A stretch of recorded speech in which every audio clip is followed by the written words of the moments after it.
पदम तस्मात् शायति एकम पदम तस्मात् सवर्णस्य स्पर्शं शायति अद्वैतम तस्मात् नहीं मिला तो बिना खोले ही कह दिए वो सूत्र है इसमें। कहाँ से बोले तो वही अत्रेति। अच्छा पढ़ देते हैं। हाँ तो अण प्रथमांत है, उदित प्रथमांत है, सवर्ण स्पष्टंत है, चा जो है प्रथमांत है और अप्रत्यय है प्रथमांत है। कितने पद हो गए? 5। 4 पद नहीं, अण चौदित चाहिए समास नहीं होता है क्योंकि अप्रत्यय जो है वो अण का विशेषण है और विशेषण योग सापेक्षम असमर्थम। ये अण जो है विशेषण सापेक्ष है, विशेषण सापेक्ष होने से उसका अन्यत्र अन्य नहीं हो सकता क्योंकि किसी एक विशेषण में उसकी आकांक्षा पूर्ण है तो अन्य से अन्यत्र अन्वय होगा। एकत्र विशेषण विशेषणेन या एकत्र विशेषणत्वेन अन्यत्र विशेषणत्वाय होगा। एक प्रिय नियम है, जब एक कोई वस्तु किसी में विशेषण हो जाता है तो दूसरे में के साथ उसका विशेषण नहीं होता। और इसलिए नियम है कि किसी विशेषण के साथ किसी का में जब विशेष हो जाता है तो विशेष वो किसी में विशेषण नहीं होता, यानी परस्पर विशेष विशेषण होते हैं। तो अण और मैंने अण में अप्रत्यय विशेषण हो गया, उदित में विशेषण नहीं क्योंकि वो प्रत्यय तो अण में अप्रत्यय विशिष्ट अण और उदित का अपना अलग है तो स्वतंत्र है। इसलिए यहाँ पर जो है समर्थ नहीं, अण का उदित के साथ सामर्थ्य नहीं। सामर्थ्य इसलिए नहीं है क्योंकि अण उदित के साथ आकांक्षा नहीं रखता। जैसे रामश्च लक्ष्मणश्च में 2 जो चकार हैं, रामश्च का चकार फिर आगे लक्ष्मणश्च का जो चकार है, ये चकार दोनों की अपेक्षाओं को द्योतित करता है। परस्परम सापेक्षम, परस्परम सापेक्षम द्योतयितुम चकार द्वय। जहाँ एक चकार होता है वहाँ परस्पर सापेक्ष नहीं होता है। जैसे ईश्वरम गुरुंच में एक चकार है तो ईश्वर और गुरु का परस्पर सापेक्ष नहीं है। भिक्षाम अटगांच में एक ही चकार है, इसलिए यहाँ जो है परस्पर सापेक्ष नहीं। तो चकार द्वयम क्यों क्या करते हैं? क्योंकि जो 2 पदार्थों का 2 पदों का जो समास करते हैं उन समास जिन पदों का करते हैं पदार्थ परस्पर सापेक्ष हैं, इस बात को बताने के लिए चकार द्वय रखा जाता है। पास में नहीं यहाँ अणच उदिच हम 2 चकार रख सकते हैं, परस्पर सापेक्ष कर सकते हैं, किंतु अण जो है वो अप्रत्यय के को विशेषण पा करके परस्पर विशेष विशेषण भाव संपन्न हो चुका है। अब उसकी विशेषणत्वेन अन्वय की आकांक्षा कुत्रचित या किसी भी रूप में संसर्ग की आकांक्षा नहीं, निराकांक्षा, क्योंकि अप्रत्यय के साथ संबंध जो है आकांक्षा उसकी बनी हुई। तो जिसके साथ समास करना है उसके साथ उसकी आकांक्षा नहीं है। जैसे रिद्धस्य राज्ञः पुरुषः है, रिद्धस्य राज्ञः पुरुष, तो रिद्धस्य राज्ञः पुरुषः में रिद्ध जो है विशेषराज्ञा का विशेषण, राज्ञः विशेषण को पा करके विशेषतया उसकी आकांक्षा पूर्ण होगी। तो शांत जब आकांक्षा होगी तो दूसरे के साथ आकांक्षा नहीं रह जाती। इसी तरह से अण की आकांक्षा अप्रत्यय के साथ हो जाने से पूर्ण होगी, इसलिए उदित के साथ किसी भी रूप में आकांक्षा नहीं है, इसलिए समास नहीं होता। उसी को कहते हैं सापेक्षम, मैंने यदि विशेषण सापेक्ष जो पदार्थ होते हैं वो भी आकांक्ष। सापेक्ष का 2 तरीके का अर्थ लग रहा है। हाँ क्या? जैसे रामश्च लक्ष्मणश्च में जो 2 च है वो सापेक्ष को बता रही है और समर्थ है तो समास तो होता है, राम लक्ष्मण हो तो इसलिए समर्थ है। कहीं सापेक्षम असमर्थ नियम है तो रामश्च लक्ष्मणश्च में जो च सापेक्षता को बता रहा है तो समास कैसे होगा? जिन 2 पदार्थों का समास करना है उन 2 पदार्थों के बोधक किसी अन्य की आकांक्षा न करते हो उसको सापेक्ष कहते हैं। सापेक्ष में राज्ञ पुरुषों में यदि राजा पुरुष की अपेक्षा तो करेगा ही जब समास कर, यदि वो किसी पुरुष की आकांक्षा करता है तो उसको सापेक्ष कहते हैं। बात में कि तो रिद्धस्य राज्ञः पुरुषा में राज्ञः रिद्ध सापेक्ष न कि जो है पुरुष सापेक्ष, ये राज्ञा किम सापेक्ष है? रिद्ध सापेक्ष। तो रिद्ध सापेक्ष जब राज्ञा है तो पुरुष के साथ उसकी आकांक्षा नहीं है, क्योंकि वो रिद्धा के प्रति विशेषतया अन्वित है। अब विशेषतया अन्वित पदार्थ विशेषण के साथ जुट करके उसकी आकांक्षा शांत हो, आकांक्षा शांत होने पर किसी अन्य पदार्थ के साथ उसकी आकांक्षा नहीं है। इसलिए सापेक्ष का मतलब होता है जिन दो पदार्थों का परस्पर अन्वय करना है उनमें से कोई एक पदार्थ अतिरिक्त की आकांक्षा रखता है तो उसको सापेक्ष कहते हैं, उसको विशेषण सापेक्ष। सापेक्ष माने विशेषण तो समसमान पदार्थ किसी विशेषण समुदाय में रह जाए, रिद्धा प्रज्ञा चले, रिद्धा राजपुरुषाय चले, क्योंकि समुदाय जो है में कोई विशेषण हो सकता, तो इसलिए विशेष में कोई विशेषण हो सकता।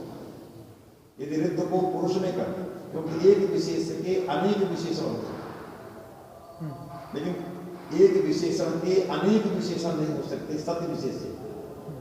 यदि कोई विशेष बैठा है तो उस विशेष के रहने से उस विशेषण के अनेक विशेषण नहीं रहते, तो पुरुष विशेष के रहने पर विशेषण का विशेषण रिद्धस्थ नहीं रह सकता। उसी का कहना है कि सब सापेक्ष है, विशेषण सापेक्ष। विशेषण पदार्थ एक देश में पुरुष पदार्थ एक देश की चर्चा नहीं करते हम, सापेक्षम असमर्थम की चर्चा। यदि सापेक्षम तत्समर्थासित जो सापेक्ष होते हैं, विशेषण सापेक्ष होते हैं, वो समर्थासित नहीं होते, अर्थात जिसके साथ समास करना है उसके साथ संस्कृतार्थ नहीं हो सकता। इसलिए राज्य यदि रिद्ध में विशेषण है, राज्ञ में रिद्ध विशेषण है, तो विशेषण सापेक्ष जो राज्ञ है वो पुरुष के साथ समर्थासित नहीं हो, संश्लिष्ट अर्थ आसित नहीं हो, और समर्थासित ही समास हो सकता है, इसलिए समास नहीं। अब क्या करें?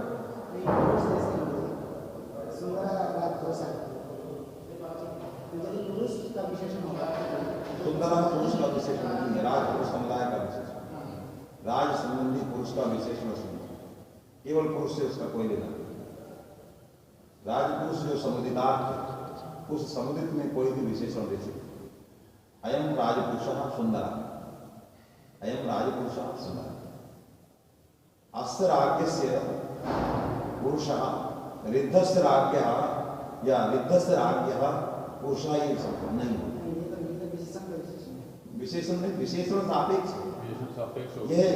यह पुरुष पदार्थ में रहने वाला जो विशेषण, अन्य विशेषण सापेक्ष है, तो अन्य विशेषण सापेक्ष होने से उसको क्या कहते हैं?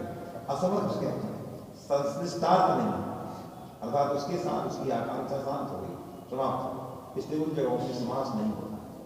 पदार्थिक देश तो उनके लिए है जो समुदाय में वृत्ति मानते हैं, जो समुदाय में वृत्ति नहीं मानते हैं उनके यहाँ क्या पदार्थिक देश, इसलिए पदार्थिक देश की चर्चा नहीं है।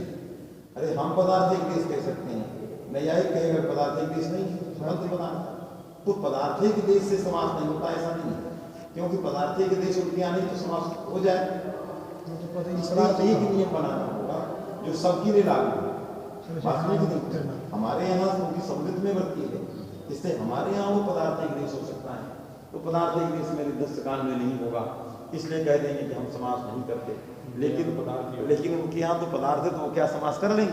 वो भी नहीं करेंगे, क्योंकि ये नियम सार्वजनीन है, क्योंकि सविशेषणानाम होना। इसी ये जो युक्ति है, ये युक्ति इसी में कारण है, सविशेषणानाम वृत्तिर्न, क्योंकि सविशेषणम सापेक्ष, यदि सापेक्षम तत्तत् असमर्थम, तो इसलिए जो है सापेक्षम असमर्थम भाष्यवार्तिक है, जो सापेक्ष है वो असमर्थ होता है, अर्थात समसमान पदार्थ के साथ उसकी आकांक्षा नहीं रहती। उसी तरह से अण जो है वो अप्रत्यय विशेषण सापेक्ष होने के कारण समसमान अण के साथ उसकी आकांक्षा नहीं है, इसलिए समासाभाव होने से 4-5 पद है, और चकार भिन्न क्रम है। रिद्ध से राज्ञ पुरुष, ये प्रयोग तो हो जाता है, होता ही है, वाक्य में जितना चाहो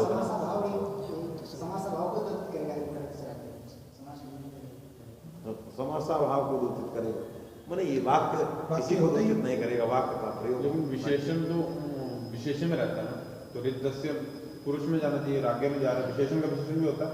वाक्य में तो आप कुछ नहीं कर सकते, विशेषण का विशेषण कर सकते, ये वाक्य के लिए नहीं, ये वृत्ति के लिए। वो तो ठीक है। वृत्ति में जहाँ नियम लगे, सामान्यतः वाक्य में राजा का राज्ञः पुरुषः अस्ति, अब कैसा राजा है, याचकस्य राज्ञः, मैं वृद्ध राजा है कि गरीब राजा है, कैसा है, सब विशेषण पीले उसको सुंदर विशेषण है।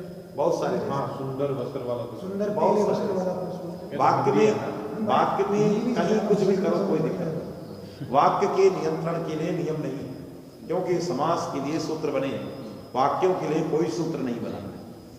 वाक्यों के लिए कोई सूत्र नहीं बना कि नियंत्रण करे, समास के लिए सूत्र बने, इसलिए नियंत्रण समास, नियंत्रण सूत्र करके है, सूत्र वाक्यों के लिए नहीं बना। नहीं कोई कहता कि रामः ग्रामं गच्छति के लिए वाक्य बनाने के लिए सूत्र, पदों के विश्लेषण के लिए सूत्र बने। पद जब विश्लेषित होता है तो उनका समुदाय स्वतंत्र है, होता रहे, वास्तव में कि नहीं, आकांक्षा जो भी पद पदार्थ अन्वित होंगे, अन्य होते नहीं। तो वाक्य के विश्लेषणार्थ व्याकरण नहीं है, ये पदों के विश्लेषणार्थ, इससे पद शास्त्र कहते हैं। पदान्वाख्यान व्याकरण, पदों का जो अन्वाख्यान है वो व्याकरण, वाक्य का अन्वाख्यान मीमांसा, इसलिए वाक्य शास्त्र जो है पदवाक्य प्रमाण, पदशास्त्र व्याकरण, वाक्य शास्त्र मीमांसा और प्रमाण शास्त्र तर्कशास्त्र, इसलिए तीनों पद वाक्य प्रमाण पारावारिणा, मैंने पदम सा पदशास्त्रं जानाति, वाक्य शास्त्रं जानाति, प्रमाण शास्त्रं जानाति, है कि नहीं? तब तीनों का जो पंडित है वही ग्रंथ जानता है। चलिए, अत्रेति अत्रैव तो इत्यर्थः। निश्चित हो गया चकारः भिन्न क्रमः, अन्यत्र सुपथ्यते। अर्थात यत्र पठितः ततो अन्यत्र अन्वयः, अप्रत्ययः अण उदिच्य, क्योंकि अप्रत्यय के साथ उसका पढ़ा गया और उदित के साथ उसका अन्वय करना है। जहाँ पढ़ा गया उससे अतिरिक्त अन्वय करने का नाम भिन्न क्रम, जो भिन्न क्रम, यत्र पठितः ततः अन्यत्र अन्वयः, तो अप्रत्ययेन सह पठितः अन्वयः कुत्केन सह उदित पदार्थेन सह, इससे अप्रत्ययो अण उदिच्य सवर्णस्य। अब संज्ञा सूत्र है, संज्ञा सूत्र में यहाँ अध्याहार करना है कि संज्ञी और संज्ञा, तो सवर्ण, ये सवर्ण जो है संज्ञी है और अण उदित जो है संज्ञा है। अण उदित बोधक है, संज्ञा है, अण बोधकम, अण बोधकम कस्य सवर्ण, अण जो है सवर्ण का बोधक है। तो अण ये बोधक है अकारादिणांत समुदाय का भी, आदिरंतिन संहिता सूत्र बला जो अण था वो आ से लेकर के अणा तक के आने वाले तत्त वर्णों का भी बोधक है, और वो तत्त वर्ण जो है वो, क्योंकि अण का मतलब आ, अण का मतलब ई, तो अयम आ सवर्णस्य बोधक, अयम ई सवर्णस्य बोधक, तो अयम आ ई उ स्वसवर्णान वर्णान बोधयति, बोधयति का तात्पर्य ग्राह्यति, बोधयति का मतलब क्या हुआ, ग्राह्य, इसलिए इसको ग्राहकत्व कहते हैं। क्या कहते हैं, ग्राहकत्व, और सवर्ण जो है ग्राह्यत्व है। सवर्ण अणुदित के अंदर क्या है, ग्राहकत्व है, और उसके अंदर क्या है, ग्राह्यत्व है। तो ग्राह्यत्व और ग्राहकत्व इसीलिए व्यवहार, इसलिए इसको ग्राहक सूत्र कहते हैं। ग्राह्यति ग्राहक, ग्रहणाति ग्राहक नहीं, ग्राह्य, ग्राह्यति स्वयमेव नमो बोध्यते बोधयति, बोधयति अर्थात उपस्थापयति, ये जो है बोध्य के बोध्य का उपस्थापन, अणबोध्य ई उ आ ई तदबोध्य जो होंगे उनका बोध कराता है, इसलिए ग्राहक। अण ग्रहणाति, अण ग्रहणाति, फिर अणुदित सूत्रम ग्राह्य, है कि नहीं? तो अण जो है ये ग्रहणाति पहला अर्थ है। ग्रहणाति में को बताने के लिए कौन है, अणुदित, वो आदिरंतेन, क्योंकि ग्राह्यति में निर्जर्थ ले जाओ, ग्राह्यति में निर्जर्थ ले जाओ, तो मैंने अण स्वसवर्णान गृह्णाति, हाँ, तो अणुदित सूत्रम ग्राह्यति, अणुदित सूत्रम ग्राह्यति, वास्तविक नहीं मैंने बोधयति, तो पहले ग्रहणाति, फिर तम प्रेरयति, फिर ग्राह्य, ये तब ग्राह्य मैंने उसको बोधयति में बुद्ध्यर्थक धातु मान करके गतिबुद्धि सूत्र के द्वारा जो प्रयोजक है, प्रयोज्य है ये अण, उसका जो है कर्म हो जाएगा।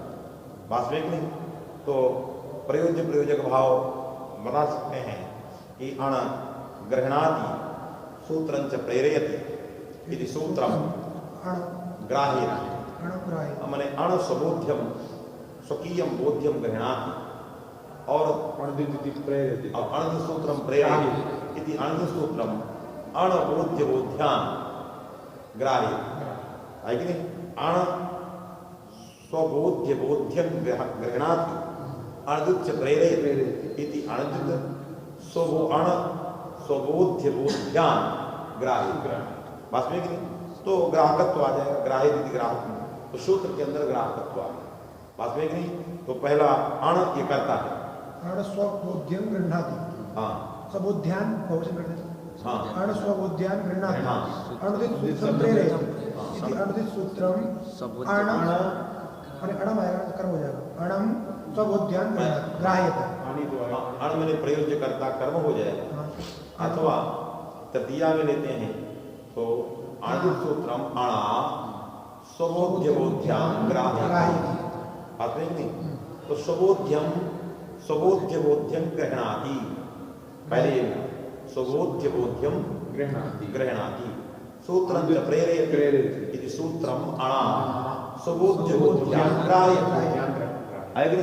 इसलिए ग्राहकत्व सूत्र में आ गया, ग्राह्यति ग्राहक सूत्रम ग्राह्यति। कर्म संज्ञा तो होगी, कर्म संज्ञा तो होगी, हो सकती है क्योंकि निर्जनतावस्था में ग्रहण जो प्रयुक्त करता है क्षति नहीं है, क्योंकि मने ज्ञानार्थक में निजे क्षया है। हाँ, किसी भी लकार ला किसी में भी कर सकते हो, कोई क्षति नहीं है, आपत्ति नहीं, इसमें भी कर सकते हो। बोध्य बोध्यम दो है, उसमें भी एक को कर्ता करके एक को कर्म कर सकते हैं, दो कर्ता कर सकते हैं।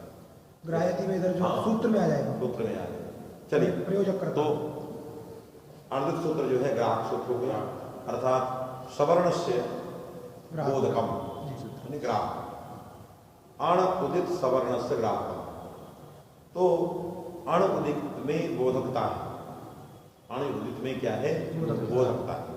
उस बोधकता से निरूपित बोध्यता सवर्ण है, तो सवर्णनिष्ठ जो बोध्यता है तद बोध्यता निरूपित जो बोधकता है तद्वत अणुदित। तो अणुदित में जो जो जिसमें बोधकता रहती है उसको संज्ञा करें, जिसमें बोध्यता होती है उसको संज्ञी के। तो सवर्ण में बोध्यता इसलिए संज्ञी है, अणुदित में जो है बोधकता इसलिए वो संज्ञा आया। तस्मात् सिद्धम इदम संज्ञा सूत्रम। फिर लिखा है क्या लिखा अत्र अत्रैवाण परेण अणकारेण ऊचू टू एति लिखा। ये सिद्धांत कौमुदी का पाठ है अत्रैवाण, नहीं अत्रैवाण कौमुदी का पाठ है अत्रैवाण, सिद्धांत कौमुदी का पाठ है अत्राण और इसका पाठ है ग्राहक सूत्रे अत्रैव माने कौमुदी के पाठ को पुनः यहाँ स्थापित करना।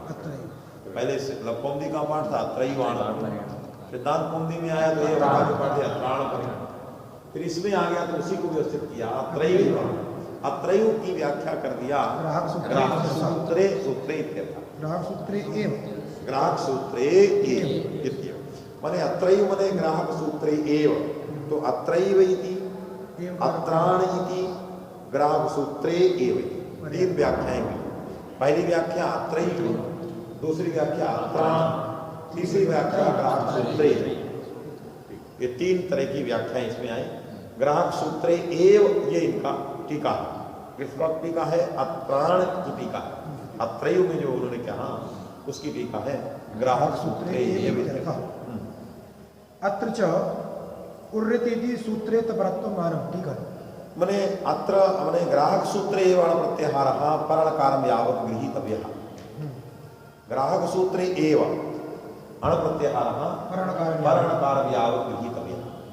अयं सूत्रतः आरभ्य सूत्र घटकणकारं यावत् अत्र सूत्रे अण प्रत्याहारः गृहीतव्यः। तत्र किं मास्तु नणसूत्र घटकणकारं यावत् पूर्वोपस्थितत्वात् अयुणसूत्र घटकणकारं यावदे अत्रापि अयं प्रत्याहारः ऋणनपरः दलोपे पूर्वस्य इत्यादि सूत्रवत् अस्मिन् सूत्रे अण प्रत्याहारः पूर्वणकारं यावत् भवेत्।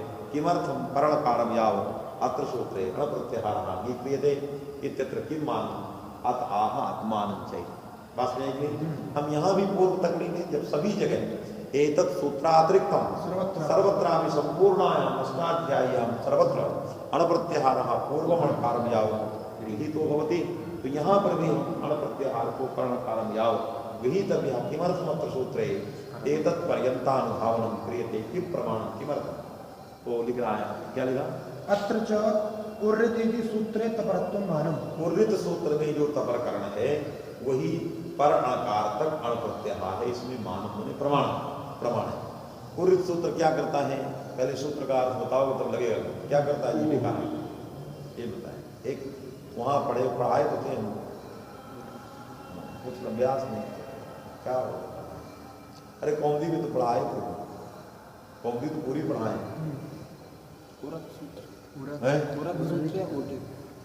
तुम बताओ जो पढ़ाए दीर्घ ऋकार से स्थान है। हाँ रिवर्णांतात इत स्यात्। इतने ऋत स्यात्।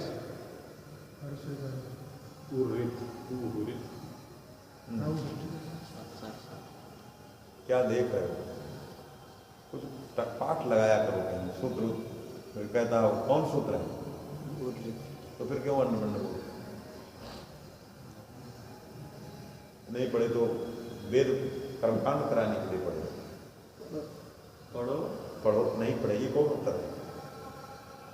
नहीं पढ़े, नहीं पढ़े तो जाओ यहाँ से, यहाँ भोजन बट्टा रखे बने। अभी दो एक लोगों की बात थी, यदि इस साल अच्छे नहीं निकलते जिस आशा से रखा गया उनको हम स्वयं लिख देंगे, कोई प्रवेश नहीं है इस साल। अब 2-3 लड़कों की बात किया है महाराज जी कि आप हम भी अंतिम में बताएं क्या खाया, कितने का खाया, कितने का कमाया। मैंने कितना खाया कितना कमाया वो सब अंतिम में हिसाब होगा।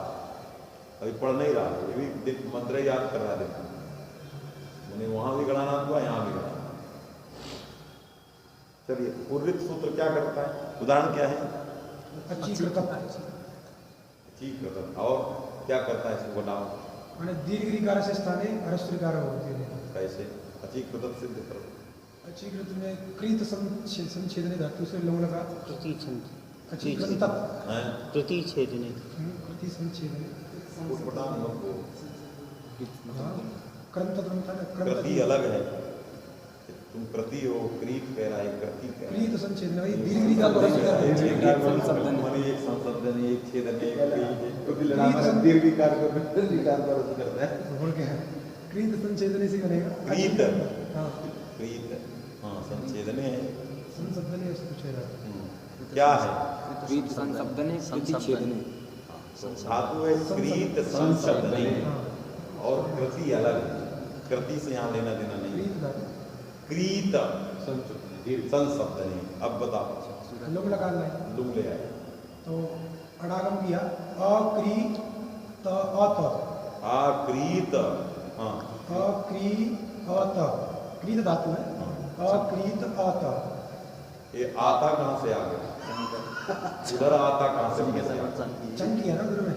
कैसे किया? चिली को सबको आगे चिली को हम चिली को कैसे किया? हाँ? किससे किया? अपने मन से किया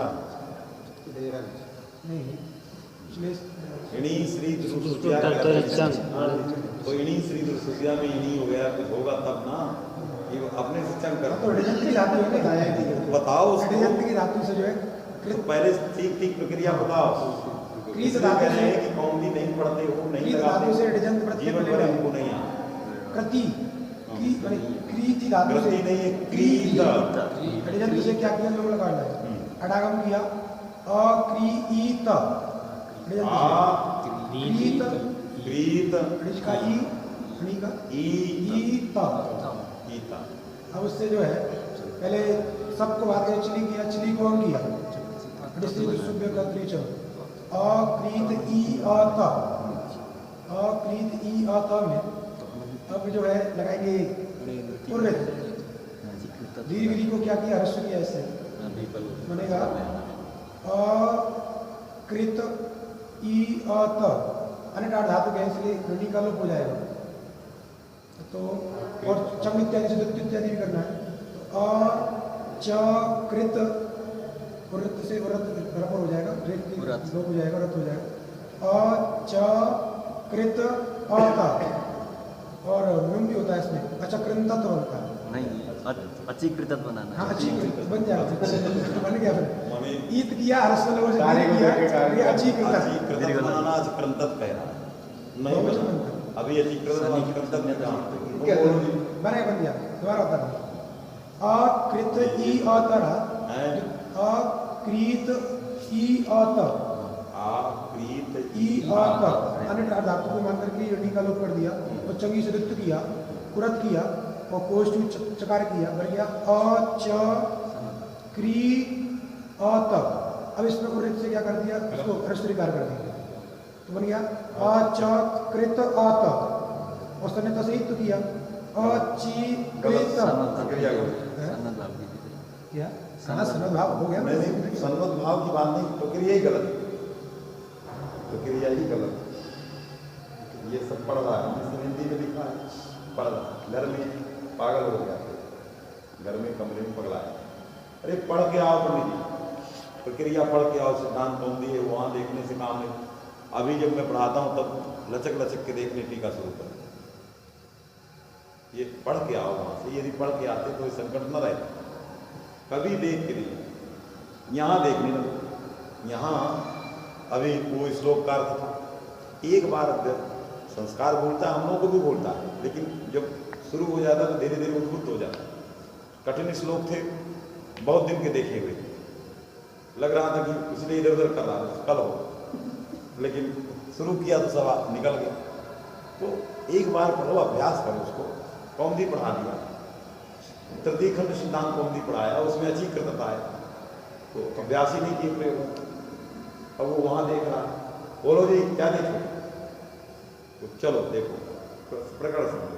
क्रीत संशब्द नहीं धातु, क्रीत धातु से इणच प्रत्यय करो, क्रीत ई इणजंत की सनातनता धातु से धातु समझा, धातुत्वात् लुंग लकार, लुंग को मान के अटकागन करो, प्रक्रिया उसकी सही सही हो। क्या किया, आक्रीत ई, आगे ती है, आक्रीत ई, साधातुक संज्ञा कर सस्ते सब प्राप्त रहा, सबको बात कर चिली हुआ, और चिली को सिच प्राप्त रहा, उसको बात करके चंग परक जो इणी श्रुत सुब्या मैंने कर्तरी प्रत्यय पर में हूँ, अंगात चंग से अंग से उत्तर चिली को चंग हो गया, आगे कर्तर्थक प्रत्यय ती पर में, तो बन गया आक्रीत ई आ टी, इतस्त से इकार का लोप करो, अणेर मिट करके इणी का लोप करो, इणे अनिरार धातुक है, इसलिए इणी भी चला गया, तो क्या बना, आक्रीत आ ता बन गया। अब है उर्रित, उर्रित कहता है रिवर्णस्य, उह रित अर्थात रिवर्णस्य, रिवर्णस्य माने रिकारस्य, दीर्घ रिकारस्य, ह्रस्व रिकारस्य, प्लुत रिकारस्य, क्योंकि उद्देश्य कोटि में सामान्य री का पाठ, री से सभी प्रकार के री आएंगे, तो रिकार से स्थानी तपरकरण है, ह्रस्व रिकार, रित में तपरकरण, तपरकरण होने के कारण वहां समकाल का बोध होगा, री का बोध होगा, ह्रस्व रिकारी हो, तो विधेय कोटि में हमेशा ह्रस्व ही होगा, और उद्देश्य कोटि में सभी प्रकार की री आएंगे, अर्थात अनेक प्रकार से अष्टादश रिकार के स्थान में 6 प्रकार के री होता है। तो उद्देश्य कोटि अपूर्व है, उद्देश्य कोटि अनेक है, उसमें अपूर्व री का विधान है, क्योंकि दीर्घ के स्थान में विधान करेगा तो अपूर्व है, यदि ह्रस्व के स्थान में विधान करेगा कदाचित, तो उसका रक्षण करना है, गुण वृद्धि को रोकना, कि रिकार से स्थान विधान गुणा, गुणादि को रोकना ही उसका अपूर्वता है, बस ठीक है। तो दीर्घ री है क्रीता, इस दीर्घ री को क्या किया, ह्रस्व कर कृत, क्या किया, कृत बन, कृत तो कृत बन गया। अब कृत बनने के बाद दुत्व का चंग परे धातु दुत्व, चंग पर में हो तो धातु कौन है, कृत, उसको दुत्व हो गया, कृत कृत पूर्व अभ्यास उरत, जब अभ्यास हुआ तभी उरत लगता है, अभ्यास विवरण से अस्या, तो कृत में अभ्यास, पूर्व अभ्यास जो कृत है उसको अर्घ हुआ, तो बन गया क्या? कर्त। पूर्वोभ्यास हलादिशेषा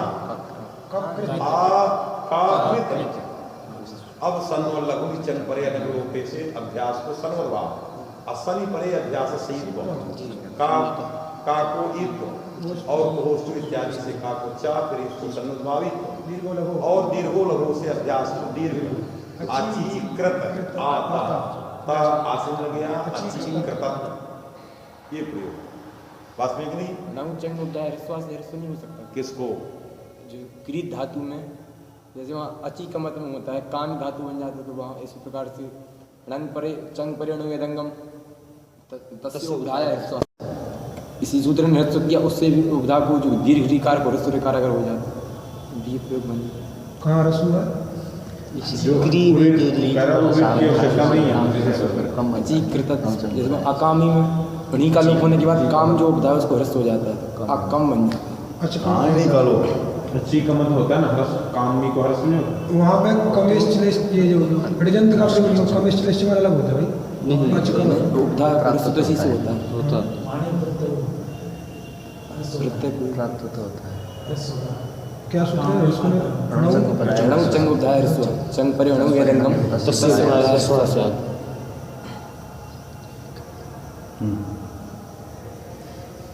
अच्छी कौन ह्रस्व का मेरे को दिखाई नहीं दे। काम धातु बन जाती है ना घणी का लोप हो गया, अकाम हो गया, काम रस होता है, काम होता है।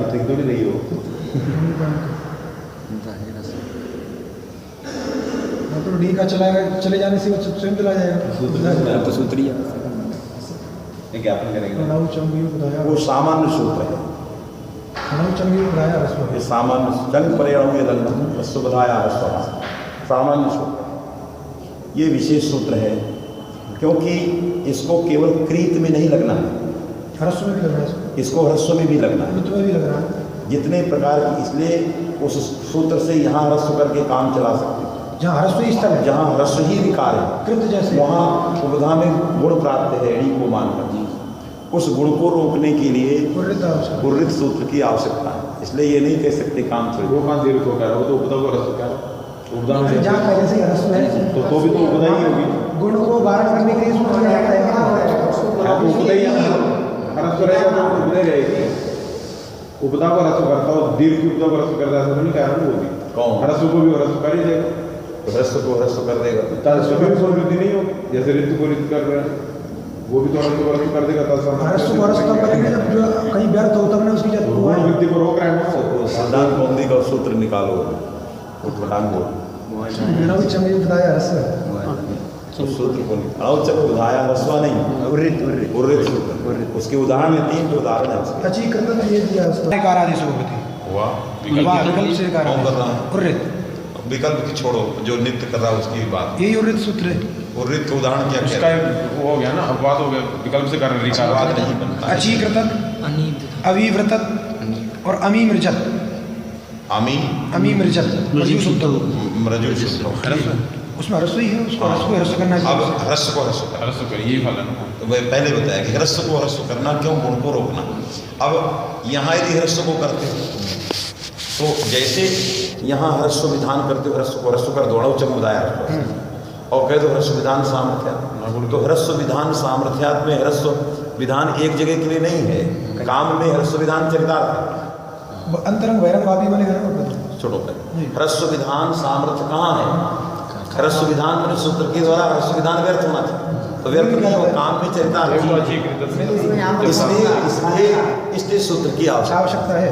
वास्तविक नहीं, इसमें मैंने कहा कि ह्रस्व में जहाँ ह्रस्व करना वहाँ गुणवृद्धि रोकना है। यहाँ अचीकृत में दीर्घाधिकार के स्थान में ह्रस्व कर दोगे तो तुरंत नहीं लगे, इसलिए मैंने ह्रस्व विधान सामर्थ्यात कोई विकार नहीं, तो ह्रस्व विधान व्यर्थ नहीं है। क्यों? काम में ह्रस्व विधान चरितार्थ, इससे ह्रस्व विधान सामर्थ्यात गुण वृद्धि नहीं कह सकते।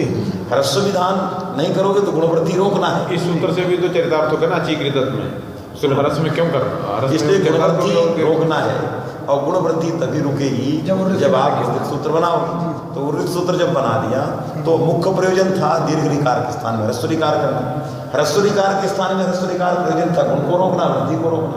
तो ह्रस्व ऋकार से स्थान के स्थान में ह्रस्व ऋकार करना गुणवृद्धि प्रयोजन है, और दीर्घ ऋकार के स्थान में ह्रस्व ऋकार करना ये इसका मुख्य प्रयोजन हुआ। तो दीर्घ ऋकार के स्थान में ह्रस्व ऋकार क्या प्रयोजन हुआ? अचीकृत में प्रयोग बनाना, क्योंकि अचीकृत ये प्रयोग जो है माने ह्रस्व दीर्घ ऋकार के स्थान में ह्रस्व ऋकार कर दे, ह्रस्व ऋकार के स्थान में भी ह्रस्व ऋकार करे, प्लुत ऋकार के स्थान में भी ह्रस्व ऋकार करे।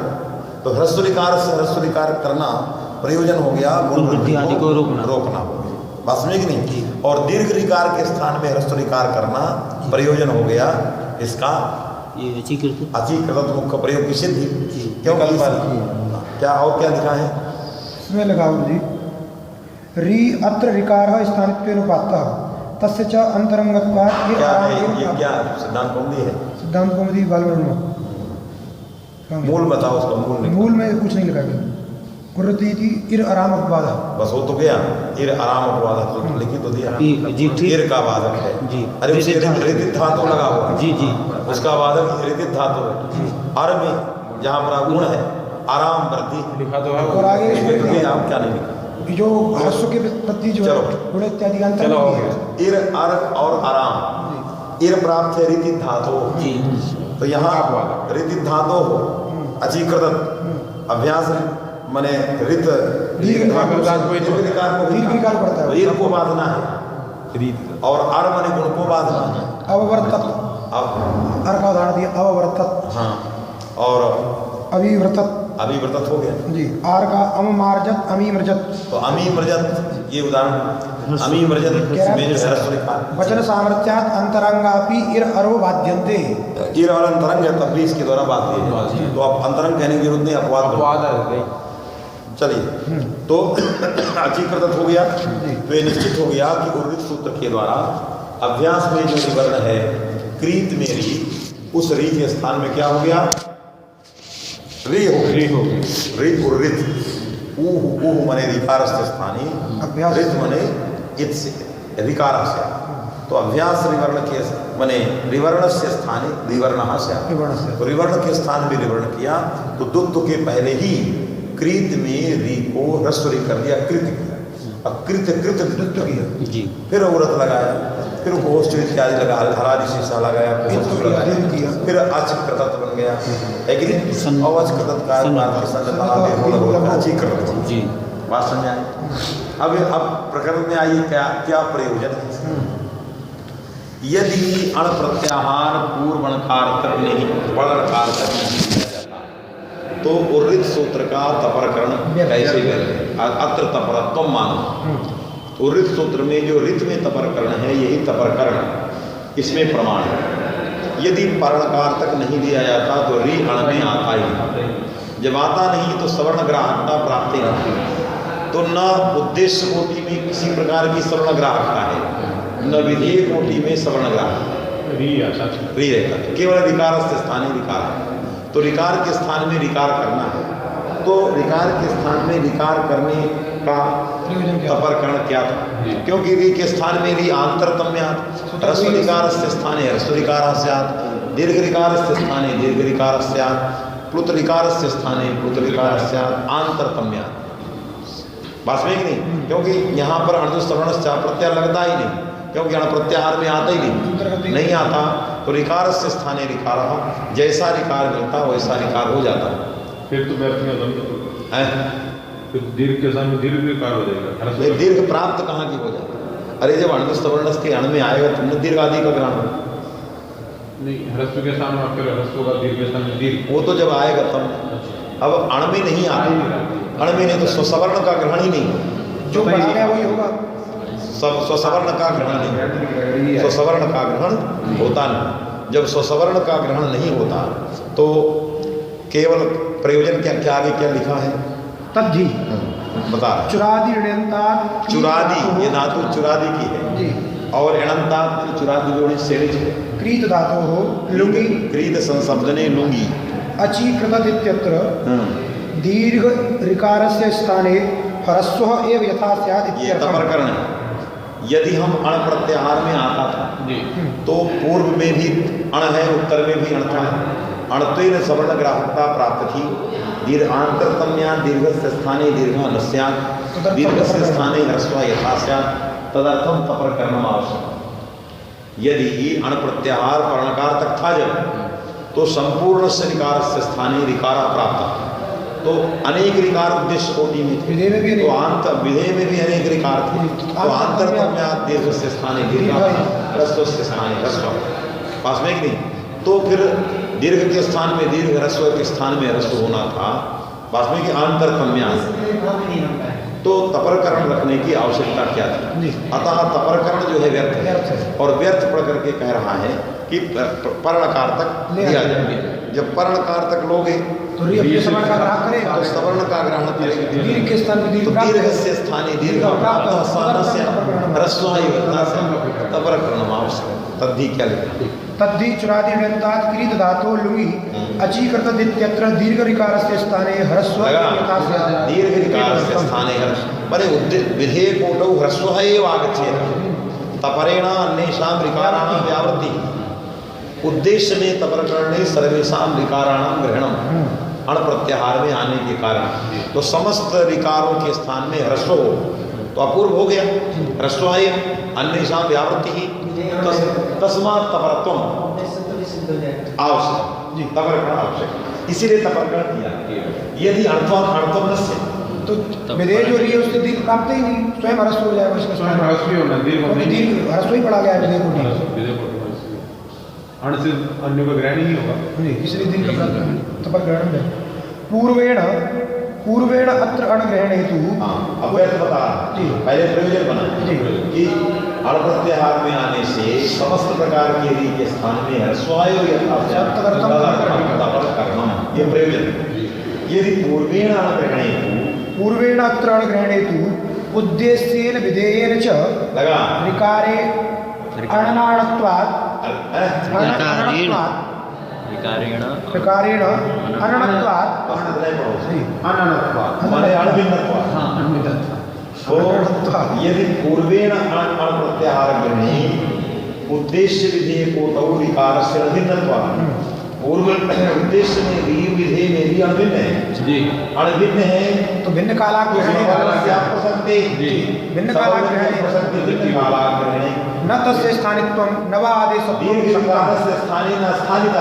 नव आदेश कस्य व्यावृत्त्यर्थं तपरकरणं तथा व्यर्थ व्यर्थम सत्यापयति पर्णकार यावत् भी।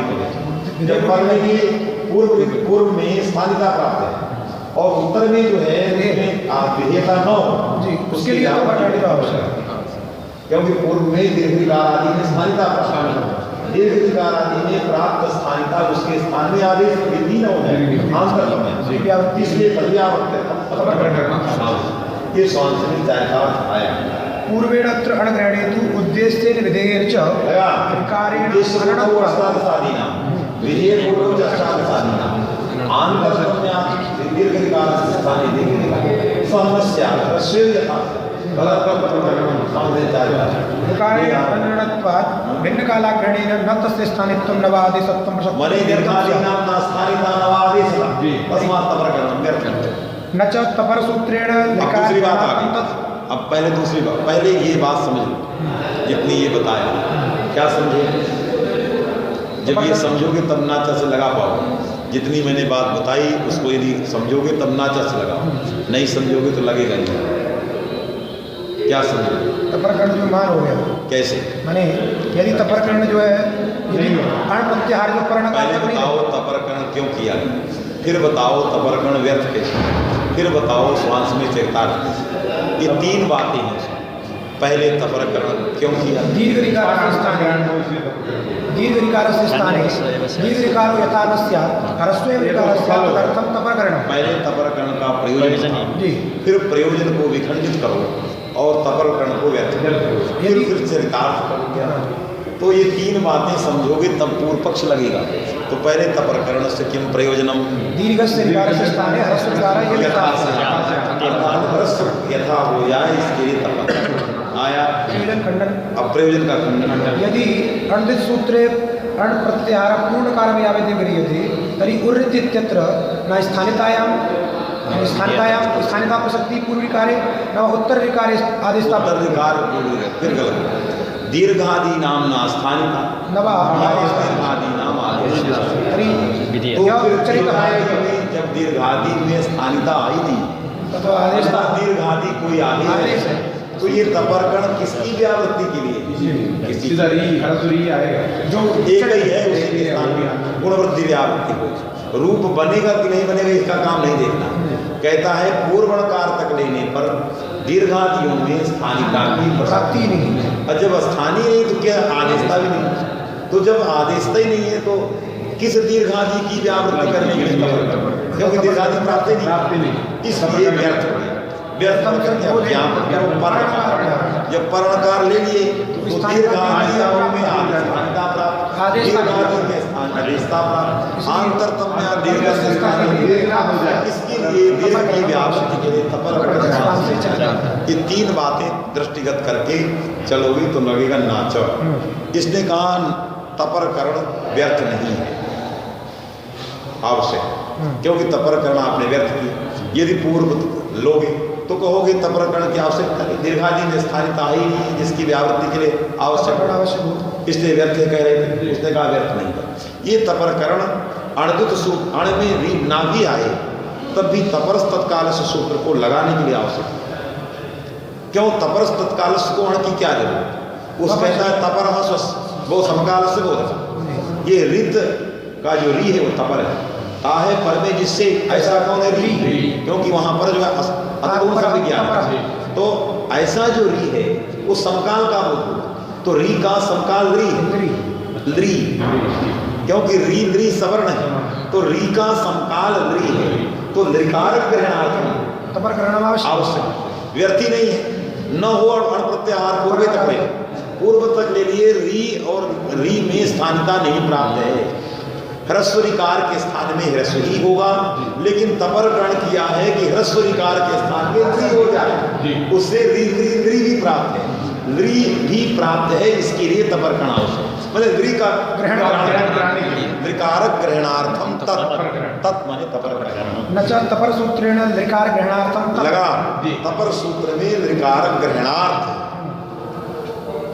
स्थाने अंतरतम परिभाषया ऋकार स्थाने तस्य वारणेन तद्ग्रहणे फलाभावात्। स्थाने अंतरतम परिभाषया ऋकार स्थाने तस्य वारणेन तद्ग्रहणे फलाभावात्। तो इन्होंने कहा क्या लिखा? स्थाने अंतरतम परिभाषया। कहा ठीक है, इसका मतलब जो री है उर्रित का जो री है विधेय, उससे दो विधेय हो गए, एक री विधेय है एक री है। उद्देश्य में बेचारी सामान्य री है ह्रस्वरी, अण में तो आते ही तो री के स्थान में दो विधेय हैं तो दो प्राप्त होंगे। हम स्थानीय अंतरतम लगाए। दो आदेश, जब अनेक आदेश प्राप्त होते हैं तो अंतरतम जो होगा वही री का अंतरतम री है ही। तो लिकारक ग्रहण करने का प्रयोजन ही नहीं, प्रयोजन नहीं, कोई प्रयोग नहीं। री व्यर्थ है, वो व्यर्थ पढ़ करके ज्ञापन आया, ज्ञापन कर देगा तो अष्टादश विकारी के स्थान में आंतरतम में होने लगेगा, इसलिए स्थानीय अंतरतम परिभाषया ऋकार स्थाने तस्य वारणेन तद्ग्रहणे फलाभावात्। तद्ग्रहणे ऋकारक तकार तपरकरण के द्वारा ऋकारक ग्रहण में कोई प्रयोजन नहीं है, क्योंकि उसके लिए कोई प्रयोग नहीं मिलेगा। तपरकरण व्यर्थम सत् पूर्वणकार यावत् ज्ञापयति पर्णकारम यावत् ज्ञापयति न चैवं ज्ञापिते भी। तब उसने कहा ठीक बात है, बात सही है, आपने ज्ञापन व्यर्थ किया। तपरकरणम व्यर्थम सब ज्ञापयति पर्णकारम यावत् न प्रत्याहार। पर्णकार में आने से उद्देश्य और विधेय कोटि में दीर्घादि का ग्रहण हुआ।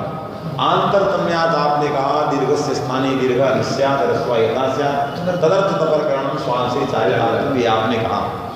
पूर्व पक्षी कहता है स्वांश में चारितार्थ नहीं है, ज्ञापनम तदेव वरम यत् स्वांश से चारितार्थ। ये स्वांश में चारितार्थ नहीं।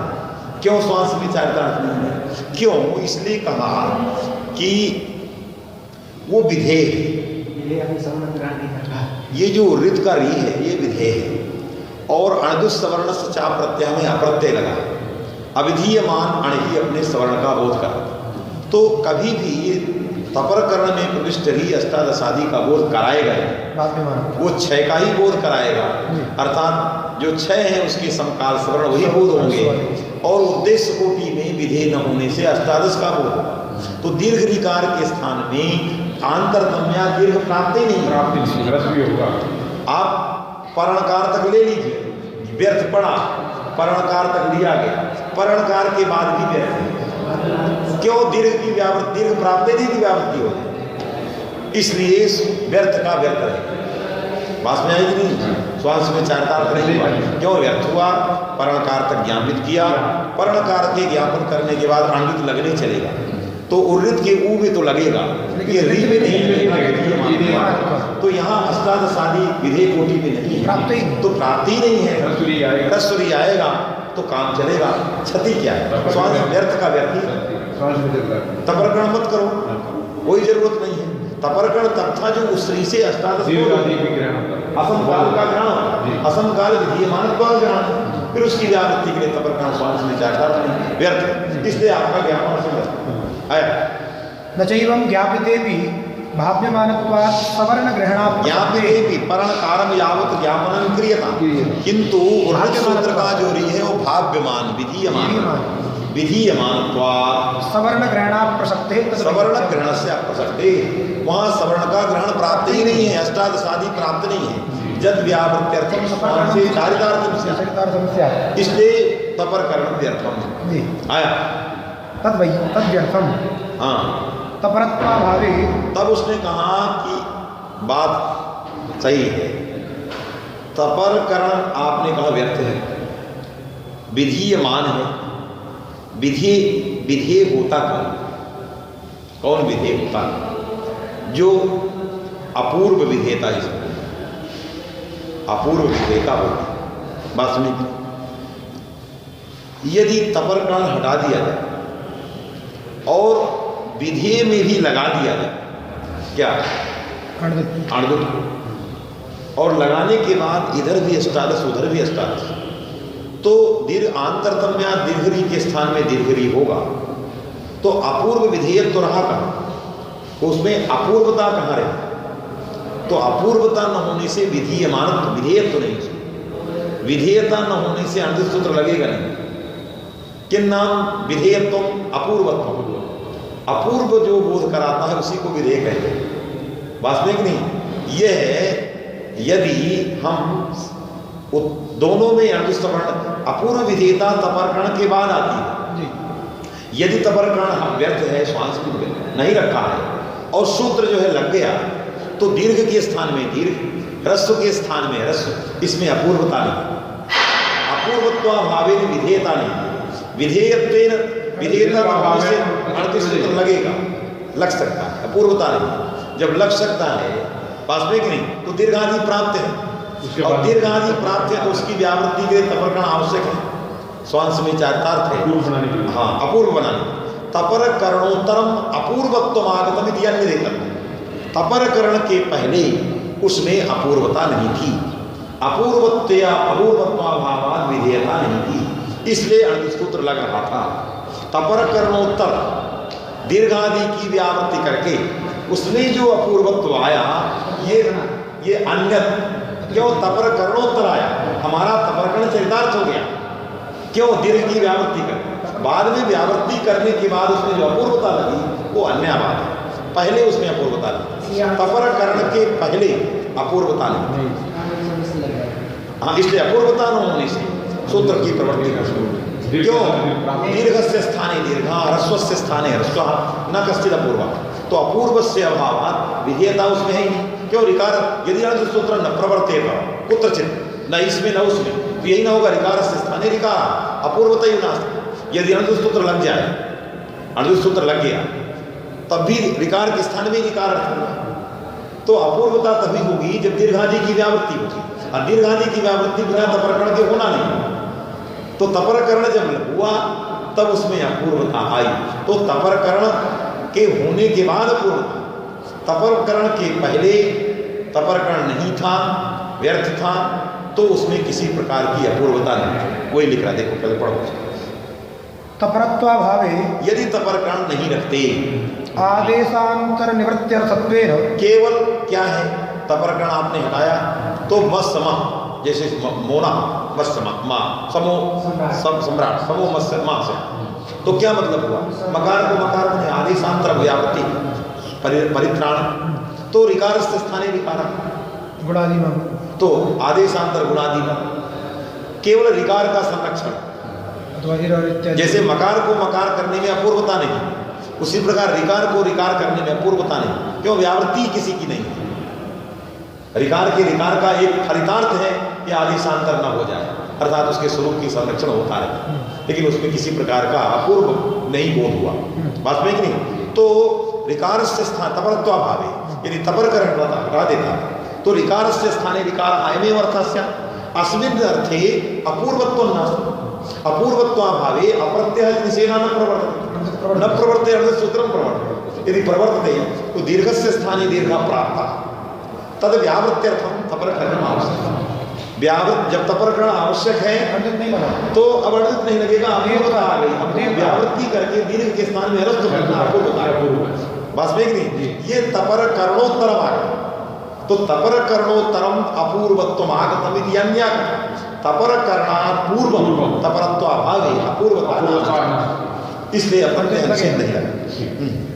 तपरत्वाभावे आदेशांतर निवृत्त्यर्थत्वेन स्वरूप अभ्यनुज्ञा लगा, स्वरूप संरक्षण, बस स्वरूप से अभ्यनु, स्वरूप का परिचय होता है। अभ्यनुज्ञात्वया अपूर्वोद्यत्वाभावेन विधेयत्वा, लगा अविधेयत्वा, विधेयत्वाभावेन विधेयत्वा, है कि नहीं?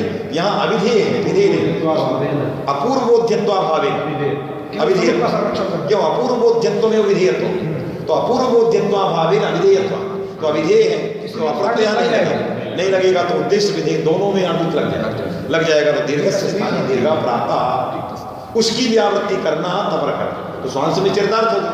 अब तपरकरण के कारण अपूर्वता आ गई, अन्य तपरत्वे कृते तो तपरत्वे भाव्यमानता भी इति अन्य दे लगा, तपरत्वे कृते भाव्यमानता अपूर्वता आगता, ये अन्य, पहले अपूर्वता नहीं, जिस समय अणुत को लगाना था तपरत्वाभाव में उस समय अपूर्वता नहीं, इसलिए तपरकरण आवश्यक हो। क्या? दीर्घ व्यावृत्ति करना, दीर्घ व्यावृत्ति करने से अपूर्वता आई, इति अन्य, ये तपरकरणोत्तर आया। तपरकरणात् पूर्वम विकारे अपूर्वता नाशित, अणुत सूत्र से प्रवृत्ति जाता, उसकी प्रवृत्ति के बाद अपूर्व आई, तपरकरण ने व्यावृत्ति करके श्वास में चैतार्थ हुआ, उसमें अपूर्वता आई, ये सब तपरोत्तर है, तपरोत्तर पहले नहीं। इति अन्य देता आ गया यद्यपि की, बस कहाँ तक पहुंचे, क्या वजह है?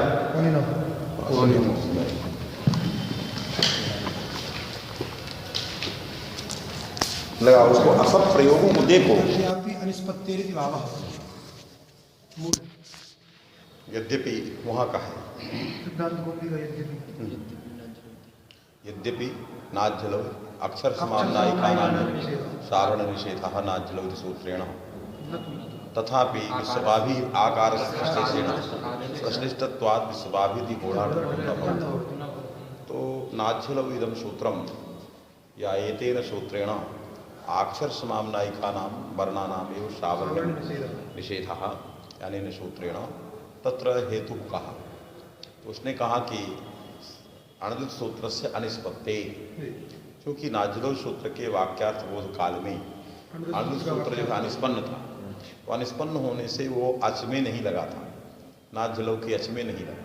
जब अच में नहीं लगा तो अचपद बोध जो थे तत्सवर्णों का ग्रहण नहीं हुआ, तो अक्षर समाम्नाय में पढ़े गए जो आ ई उ, ये जो अच थे आदरंतेन सहिता सूत्र बलात्, इन्हीं अचों का बोध हुआ, उस अचों के जो सवर्ण थे उनका बोध नहीं था, केवल अक्षर समाम्नाय में आए हुए आई उनका हल के साथ सावर्ण का निषेध हुआ, क्योंकि ग्रहणक शास्त्र से अनिष्पत्ते हेतु है।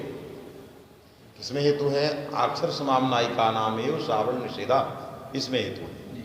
अर्थात अनेन सूत्रेण या इदम सूत्रम अक्षर समाम्नायिका नाम एवं सावर्ण निषेधति, क्यों? ग्रहणक शास्त्र से अनिष्पत्ते, ग्रहणक शास्त्र से तदानी शाब्दबोध से अभावा, ग्रहणक शास्त्र जो अणुत सूत्र है उसका शाब्दबोध नहीं था, इसलिए नाज्जलौ के अच में नहीं लगा, तो अचपद से जो है दीर्घकार आदि दीर्घकार आदि जो अक्षर समामनाएं भी नहीं पढ़े गए उनका ग्रहण नहीं हुआ, उनका हल के साथ सवर्ण का निषेध नहीं हुआ। तो दीर्घ आकार का हा के साथ सवर्ण हो जाने से विश्वाभि में होड़ा कुढ़त्व प्राप्त होगा। तो कहा तत्रापि आकार से कृष्णत्व न ढत्वम विश्वाभि आया, उसी को लिख रहे यद्यपि वहाँ की प्रतीक है। ग्रहणक शास्त्र से अद्यापि अनिष्पत्ति, तो निषेधा का हेतु है ग्रहणक शास्त्र से अद्यापि अनिष्पत्ति, माने तदानीन्तः काले है कि नहीं, अभी भी, अर्थात नाज्जलो सूत्र के वाक्यार्थ बोध प्रसंगे ग्रहणक शास्त्र से अनिष्पत्ति, ग्रहणक शास्त्र से वाक्यार्थ बोध से अप्रसक्तत्वा, ग्रहणक शास्त्र सूत्र का वाक्यार्थ बोध नहीं था, इसलिए न स्वस्मिन न स्वांगे, जो स्वांग नाज्जलो है इसलिए इसमें नहीं लगता है। अनिष्पत्ति आया कि अनिष्पत्ति रीति वर्णानाम उपदेशस्था, अनिष्पत्ति का हेतु क्या है?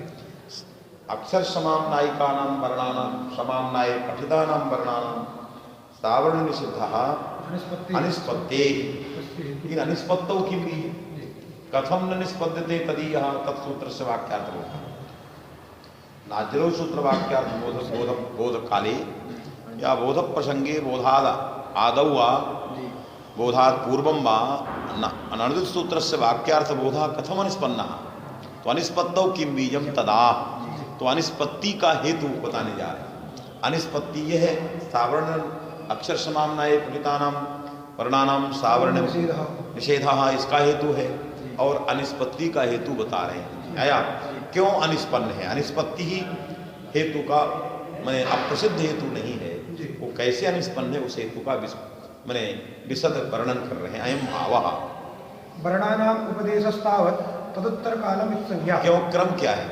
प्रथमम वर्णानाम उपदेशः, सबसे पहले आ ई उ री ली एतेषां सर्वेषां वर्णानाम उपदेशः ततो इत्संज्ञा, तदुत्तर कालम इत्संज्ञा, तो वर्णानाम उपदेशः ततः तदुत्तर कालम इत्संज्ञा, तदुत्तरम उसके उत्तर जो है इत्संज्ञा है, इत्संज्ञा की उत्तर जो है प्रत्याहार है, प्रत्याहार की उत्तर जो है सवर्ण संज्ञा है, तदुत्तर कालम अणुदित, और इसके बाद अर्जित है। ये तो क्रम है, ये इसका वर्णों का और सवर्ण तक क्रम है।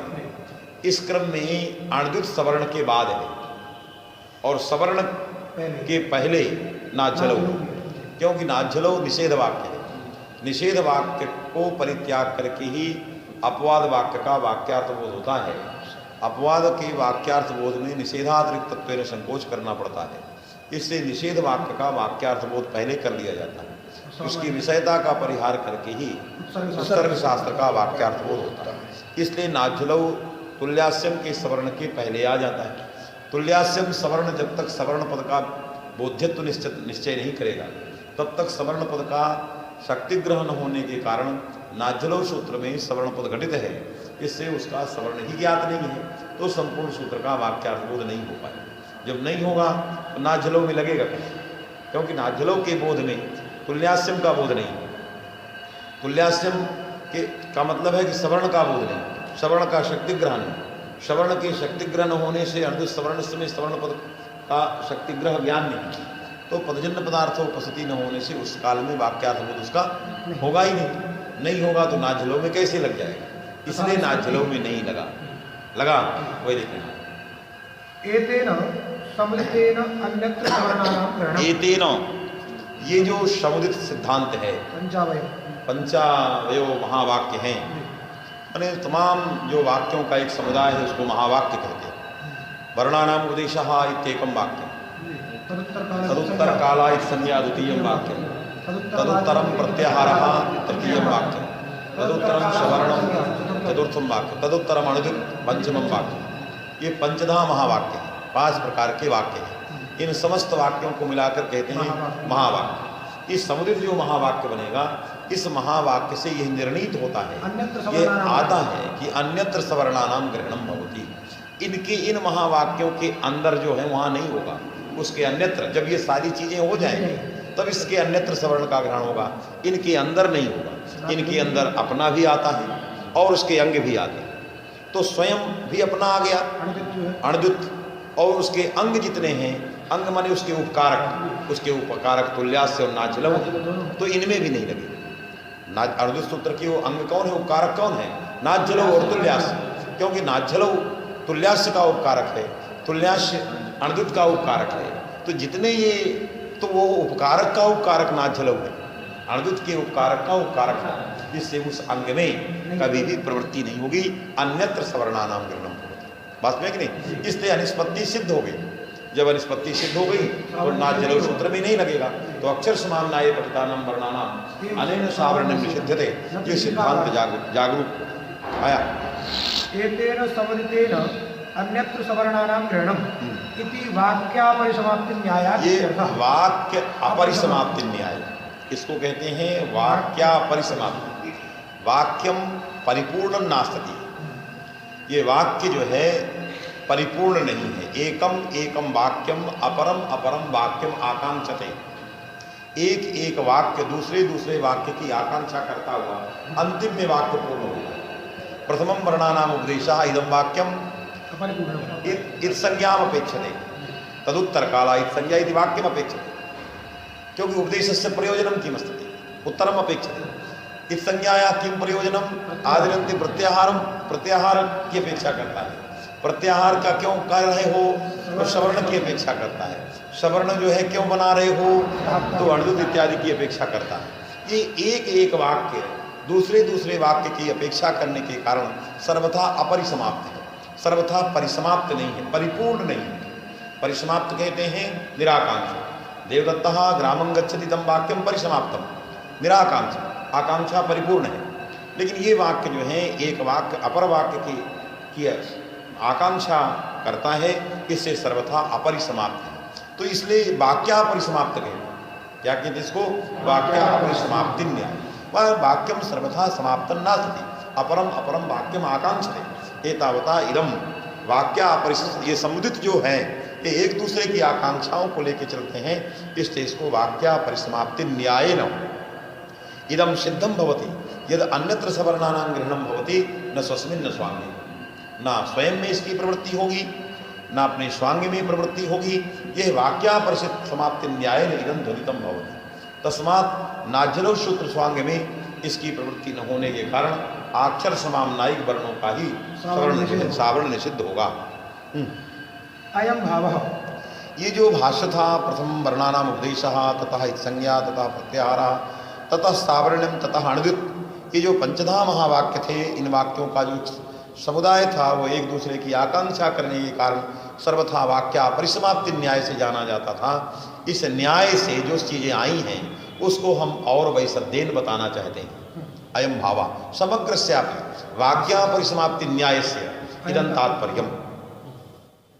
आदिरन्तेनेति प्रत्याहार सिद्धौ नाज्जलौ इत्येतद् वाक्यार्थबोधे सति निर्णीत एतद् विषय परिहारेण सवर्ण पद बोध्यत्व निश्चये अणुदित इत्यनेन तावतां ग्रहणं बोधनीयम्। आया अणुदित सूत्र के द्वारा तब तावतां ग्रहणं बोधनीयम्, उन्हीं का उनका ग्रहण होता है ऐसा समझना चाहिए। कैसे? आदिरन्तेन इति प्रत्याहार सिद्धौ, आदिरन्तेन इति प्रत्याहार सिद्धौ, पहले आदिरन्तेन संहिता सूत्र के द्वारा प्रत्याहार की सिद्धि होगी, है कि नहीं? तो आदिरन्तेन संहिता सूत्र के द्वारा प्रत्याहार सिद्धि के उपरांत नाज्जलौ इत्येतद् वाक्यार्थ बोधे सति, नाज्जलौ सूत्र का वाक्यार्थ बोध हो जाएगा, क्योंकि अच का भी बोध हो गया और हल का भी बोध, क्योंकि आदिरन्तेन संहिता सूत्र द्वारा प्रत्याहार सिद्ध हो। तो जब प्रत्याहार सिद्ध हो गए तो नाज्जलौ के अंदर अचहल थे, तो अचहल अचपद जन्य हलपद जन्य जो पदार्थ था वो उपस्थित हो जाने के कारण उसका वाक्यार्थ बोध होगा। वाक्यार्थ बोधे सति सती, निर्णीत एतद् विषय, जब वाक्यार्थ बोध हो गया तो निर्णीत हमने ये निर्णय कर लिया कि अज्जलातिरिक्त जो तुल्यास होंगे उन्हीं की सवर्ण संज्ञा अज्जलातिरिक्तम जद तुल्यास्य प्रयत्नम तत्सवर्ण। तो हम तुल्यास्य प्रयत्नम में अज्जलातिरिक्त तत्व जो है संकोच करेंगे। निर्णीत हो गया कि अज्जल में सावर्ण नहीं होता, इसलिए हम अतिरिक्त तत्व पहले से ही संकोच करें। यदि हम संकोच न करें, हम समस्त तुल्यास्य प्रयत्न की सवर्ण संज्ञा कर दें, तो अचहल में भी तुल्यास्य प्रयत्न होने के कारण सवर्णत्व प्राप्त होकर के उत्तर वाक्य के द्वारा निषेध हो निषेध होने से इसके वाक्यार्थ बोध में अप्रामाण्य आ जाएगा। क्यों? उत्तर काले बाधा था। जो जो चीज उत्तर काल में बाधित हो जाती है उसका जो है अप्रामाण्य होता है कि नहीं? जैसे सुक्तौ इदम रजतम इत्याकारकम वाक्यम सर्वथा अप्रामाणिकम नेदम रजतम इति बाधात्। ये वाक्य इदम रजतम इत्याकारक जो वाक्य है तब तक प्रामाणिक है जब तक नेदम नहीं आता, तब तक प्रमाणिक है।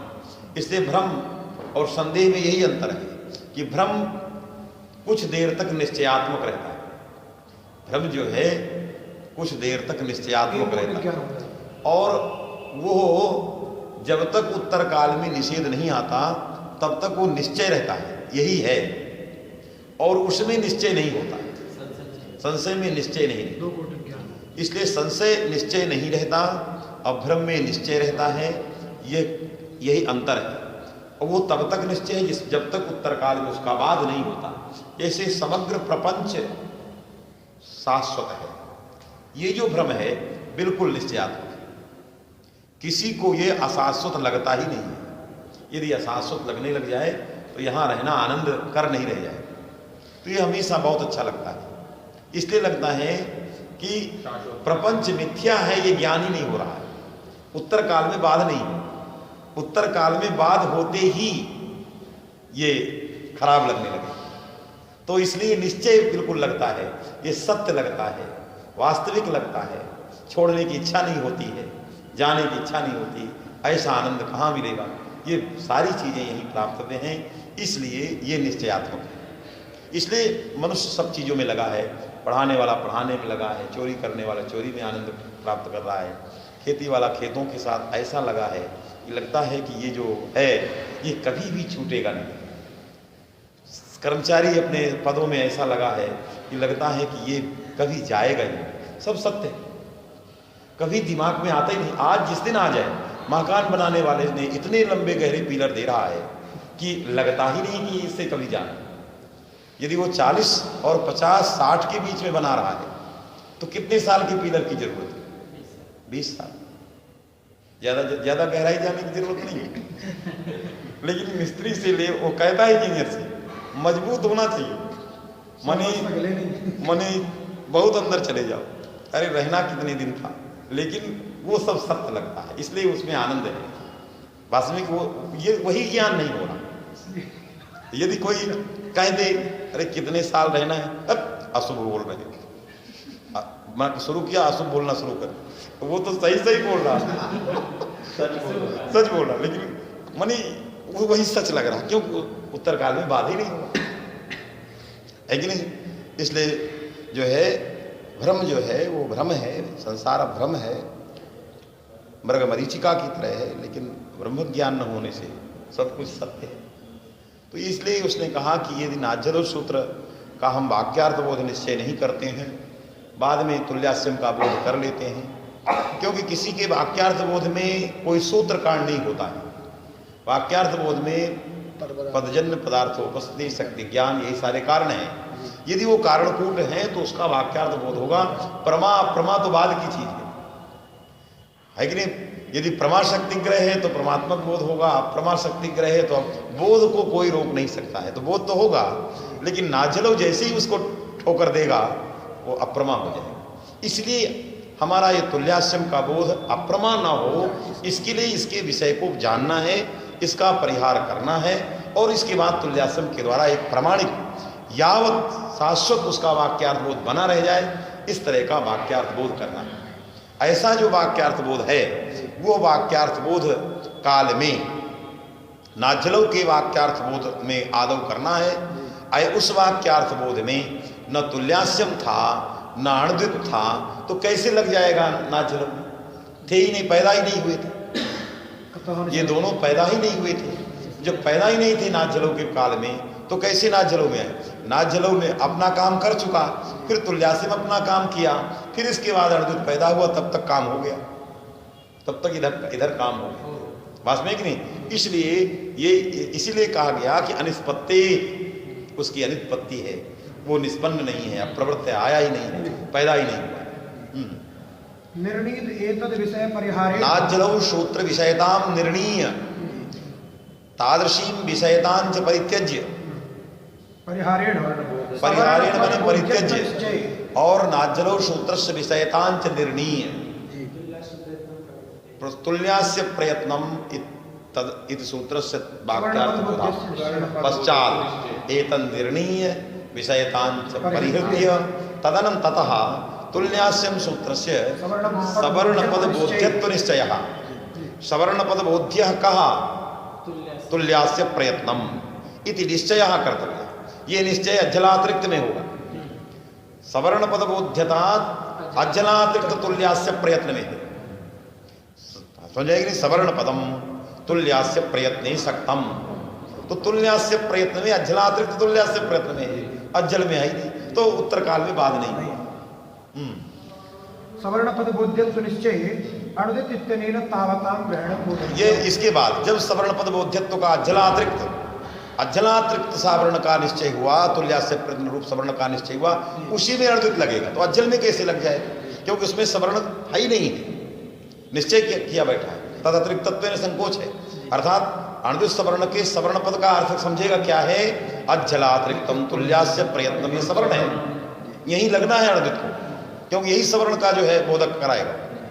तो उसमें अज्जलातिरिक्त संकुचित है, तो अज्जल का सावर्ण कैसे निश्चय करा? सवर्णों का ग्रहण कैसे करा दे? नहीं कराए, अन्यथा, क्योंकि उसमें सवर्ण पद बोध्यता निश्चय हुआ ही नहीं। अन्यथा यदि ऐसा ना करो, कह दो कि मुझे पहले तुल्यास्यम का ही करना है, हम बाद में करें। क्यों? नाज्जलो कोई तुल्यास्यम के बोध का प्रतिबंधक नहीं है। वाक्यार्थ बोधम प्रति पदजन्य पदार्थोपसति शक्ति ज्ञानादिकम सर्वम यदि यदि कारण अपेक्षते तत्सर्वम उपस्थितम तुल्यास्य प्रयत्न सूत्र है।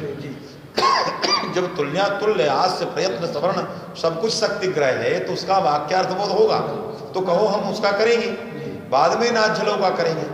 तो अन्यथा यदि आप सब कुछ कारणकूट समझ के तुल्यास्य का पहले कर लो, तो अप्रामाण्यापत्ति ही।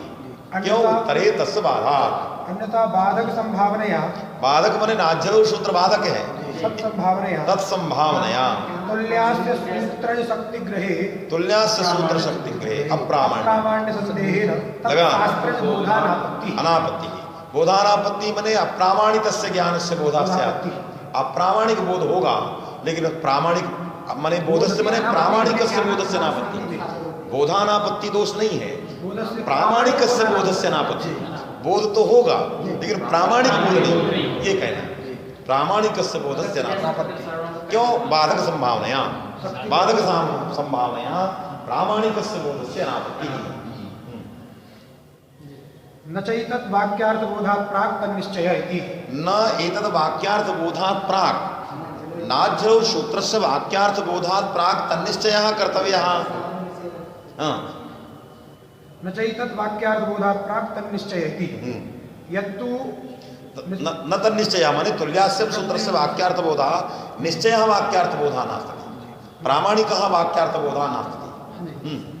एतस्य माने तुल्यास्य सूत्रस्य नाज्जलो सूत्र वाक्यार्थ बोधा तुल्यास्य सूत्रस्य वाक्यार्थ बोधा निश्चयः नास्ति, माने प्रामाणिकः नास्ति। अस्ति वाक्यार्थ बोधा, प्रामाणिकः नास्ति, अतएव अनापत्तिः प्रामाणिकस्य बोधस्य अनापत्तिः। यहाँ तक हो गया। ये इस तस्मात् किं करणीयम्? आदौ तस्य विषयतां निश्चित्य तादृशी विषयतां च परित्यज्य प्रामाणिकस्य बोधः प्रामाणिकः बोधः तस्य सूत्रस्य कर्तव्यः। तदनन्तरम् अनुदित सूत्रस्य बोधः एतन्निर्णये जाते नाज्जलौ सूत्र में अज्जलातिरिक्ते एव सवर्णपद बोध्यत्व निश्चयः अज्जले सवर्णपद बोध्यत्व निश्चयः नास्ति, तस्मात् तत्र सूत्रस्य न प्रवृत्ति, इसलिए अनिष्पत्ति थी, इसलिए न प्रवृत्ति, इसलिए इसकी प्रवृत्ति नाज्जलौ के अच में नहीं हो सकती, हल में नहीं हो सकती। यत्तु निषेध वाक्यार्थ बोधात् पूर्वं, जो कहते थे कैयटादयः आचार्याः जे वदन्ति स्म कि निषेध वाक्यार्थ बोधात् पूर्वम उत्सर्ग वाक्यार्थ बोधेव न भवति। निषेध वाक्यार्थ के पहले निषेध्य वाक्यार्थ का बोध ही नहीं होता। निषेध वाक्यम नाज्जलो एतद् वाक्यार्थ बोधात् पूर्वम निषेध्य वाक्यस्य निषेध्य विधेय माने निषेध्य प्राप्तौ सत्यां निषेधः तो निषेध्यस्य तुल्यास्य वाक्यार्थ बोधेव न, जो कहते थे संगत। कथम वाक्यार्थ बोधे पदज्ञानम पदार्थोपस्थिति ज्ञानम यद्यत् कारणकूटम अपेक्षते तत्सर्वमस्ति तर्हि इदं नाजरौ सूत्रम तत्कारण कुक्षौ न प्रविष्टम। यत्तु निषेधवाक्यार्थ बोधात् पूर्वं विधेय वाक्यार्थ बोधमेव न इति तन्न पदार्थोपस्थितौ वाक्यार्थ बोधे बाधका भावात्। क्यों पदार्थोपस्थितौ सत्याम, यदि प्रत्यज्ञानाधीन पदजन्य पदार्थोपस्थिति होगी तो वाक्यार्थ बोधस्य कहाँ प्रतिबंधक नास्ति कश्चित् प्रतिबंधक भविष्य आया। निषेधस्य प्रतियोगी ज्ञानोपपादकतया क्यों निषेधः प्रतियोगी ज्ञानम अपेक्षते, निषेधः प्रतियोगी ज्ञानम अपेक्षते, नहीं प्रतियोगी निषेध ज्ञानम अपेक्षते, है कि नहीं? निषेध को प्रतियोगी की अपेक्षा हो सकती है लेकिन प्रतियोगी को निषेध की अपेक्षा नहीं। इसलिए निषेध ज्ञाने प्रतियोगी ज्ञानम अपेक्षितम नहीं प्रतियोगी ज्ञाने निषेध ज्ञानम अपेक्षते इति कार्य कारण भावः कस्यचित् सम्मतः अयं कार्य कारण भावः कुत्रापि नास्ति।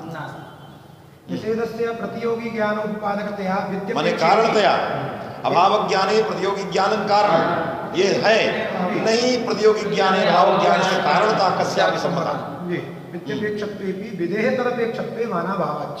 विधेः जो तुल्यास्य में है उसकी अपेक्षा नहीं है, प्रतियोगी निषेध माने ये तुल्यास्य जो है प्रतियोगी है। अभाव निषेध को नाजल को तुल्यास्य की अपेक्षा हो सकती है लेकिन तुल्यास्य को अभाव स्वरूप जो निषेध है उसकी अपेक्षा नहीं है। इससे तुल्यास्य का जो बोध करोगे वो अप्रामाणिक बोध होगा। बोध नहीं होगा ये नहीं कह सकते, बोध होगा लेकिन वो बोध प्रामाणिक बोध नहीं कहा जाएगा। ये कह रहा है निषेध से क्या कह रहा है? निषेध प्रतियोगी ज्ञानोपपादकतया, निषेध प्रतियोगी ज्ञानोपपादक। निषेध जो है प्रतियोगी ज्ञान का उपपादक है, अर्थात यदि निषेध ज्ञान नास्ति, है कि नहीं? यदि प्रतियोगी ज्ञान नास्ति तदा निषेध ज्ञान न भवति, अभाव ज्ञान न भवति। निषेध माने अभाव, तो उन्हीं का लग गया। अभाव ज्ञान में प्रतियोगी ज्ञान कारण है। नाज्जलौ सूत्र के ज्ञान में तुल्यास्यम कारण हो सकता है लेकिन तुल्यास्यम के बोध में नाज्जलौ कारण नहीं है।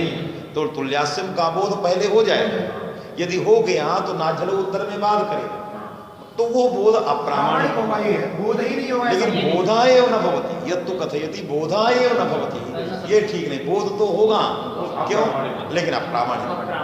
तो प्रमा बोधः अप्रमायित्वन्य किंतु बोधा भविष्यति बोधेव न इति जो कहते थे वो ठीक नहीं। मूल होड़ा इति उपलक्षणम, ये होड़ा इति विश्वाभिति होड़ा ढत्व न भवति। विश्वाभि में होड़ा से ढत्व नहीं होगा क्योंकि हा का सवर्ण जो है आ भी है, तो आ से हा का ग्रहण, यहाँ पदांत हकार कौन हो गया?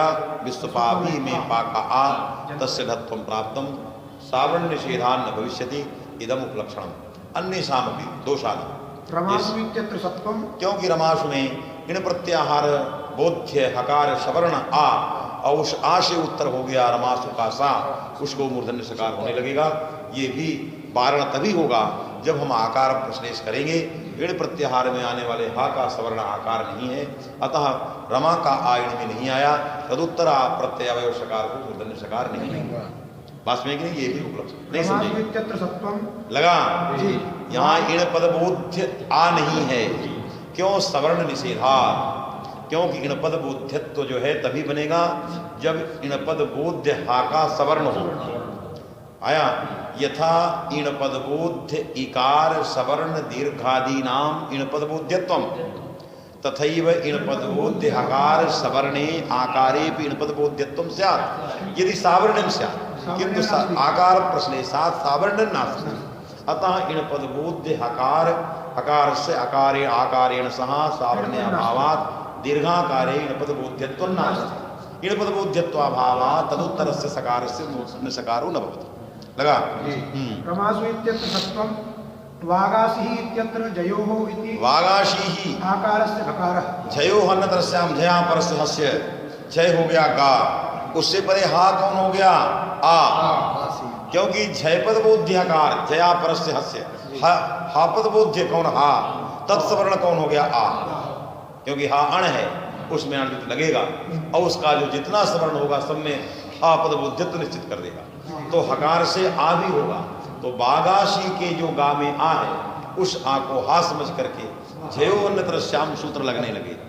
आया, इससे झेयोन्नत्र श्याम नहीं लगा, क्योंकि सावरण्या भावात आकार से प्रश्लिष्टत्वात् आकारेण सह हकार से सावरण्या भावात यहाँ बागाशी ही रमाशु सुभाभि इत्यादि वस्तुषु धत्वम सत्वम और झयोन्नत्र श्याम से घत्वम इत्यादिकम न भवति। ये भी लगा।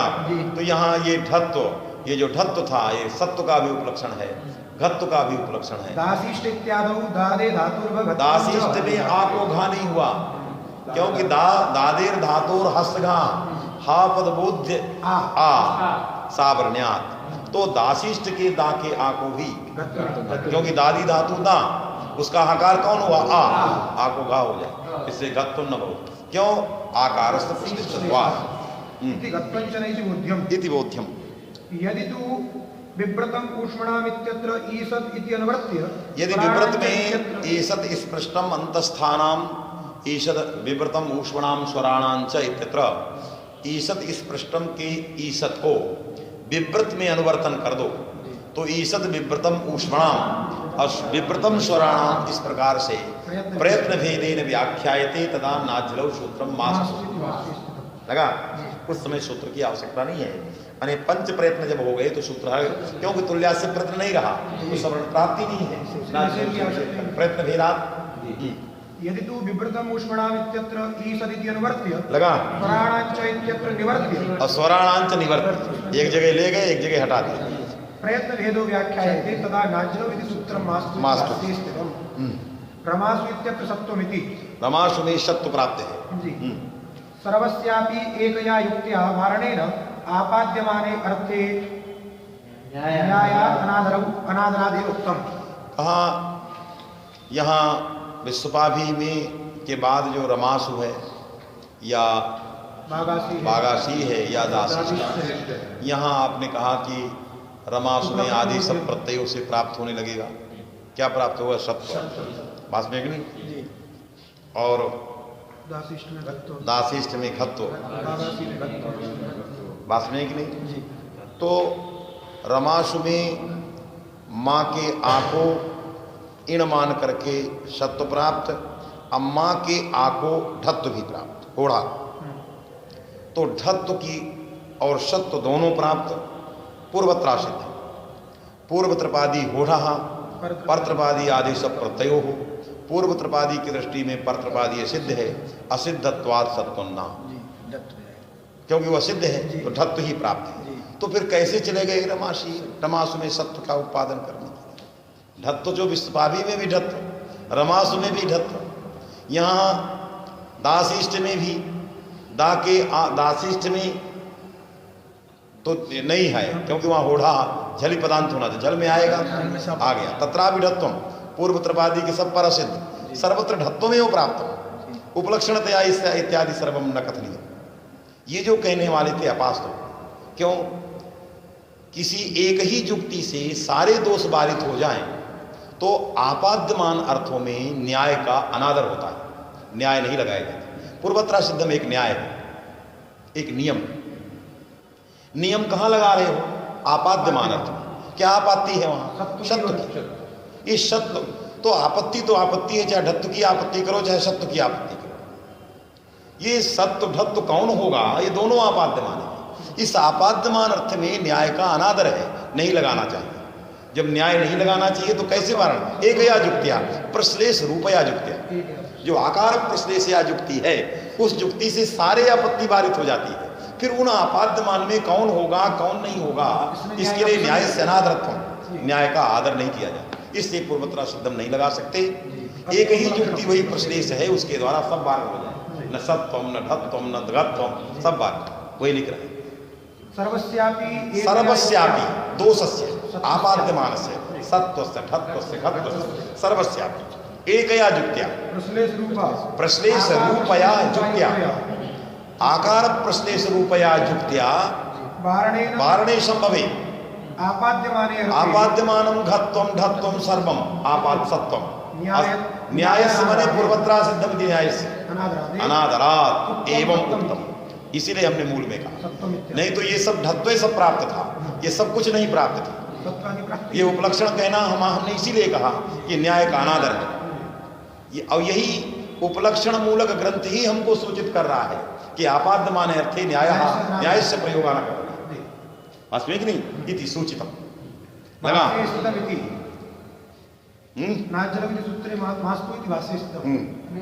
अनेन आकार प्रश्लेषे मानं दर्शितम्। प्रत्याख्यान परम यद भाष्यम तद भाष्यम प्लुताकार प्रश्लेषे मानं दर्शितम्। ये प्रश्लेषात ये जो नाचलो सूत्र का प्रत्याख्यान परक भाष्य है, ये खंडन परक भाष्य, मास्तु इत्याकारक भाष्य, ये जो है प्लुताकार के प्रश्लेष में मान है।